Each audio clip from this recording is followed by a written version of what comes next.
খিদমত করো। আমি আল্লাহর পরে তোমরা আমার আল্লাহর ইবাদতের পরে তোমরা মা বাবার খিদমতে তোমরা লেগে যাও। বাবা মাকে কষ্ট দিও না, বাবা মাকে আঘাত দিয়ে কথা বলবে না। বাবা মার প্রতি তুমি ইহসান করো, বাবা মাকে তুমি সম্মান করো। শুধু তাই নয়, আল্লাহ পাক রব্বুল আলামিন কোরআনে কারীমের ভিতরে বলেন বাবা মাকে কিভাবে সম্মান করবেন। আল্লাহ পাক রব্বুল আলামিন কোরআনে কারীমের ভিতরে বলেন ওয়া কুল লাহুমা কাওলান কারীমা। তুমি তোমার মাকে সম্মান দিয়ে কথা বলো, তুমি তোমার বাবার সঙ্গে সম্মান দিয়ে কথা বলো। বাবা মার সঙ্গে জোরে কথা বলবে না, বাবা মার সঙ্গে তুমি চোখ রাঙিয়ে কথা বলবে না।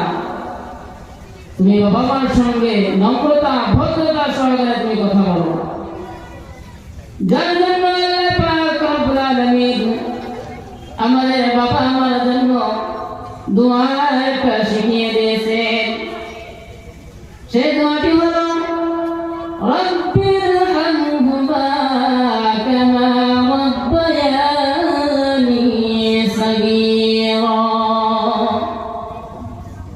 আল্লাহ পাক রব্বুল আলামিন বলেন প্রত্যেক নামাজের পর সমস্ত পৃথিবীর বান্দা যাতে এই দোয়াটি যাতে পড়ে রব্বিরহামহুমা কামা রাব্বায়ানি সগীরা।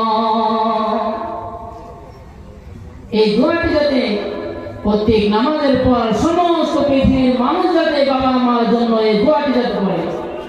এই দোয়ার ভিতরে বলতেছেন আল্লাহ যখন আমি মায়ের গর্ভে ছিলাম তুমি আমাকে যেভাবে মায়ের গর্ভে থাকাকাল যেভাবে তুমি আমাকে তোমার রহমত দিয়ে তোমার কুদরত দিয়ে যেভাবে আমাকে তুমি লালন পালন করিয়েছো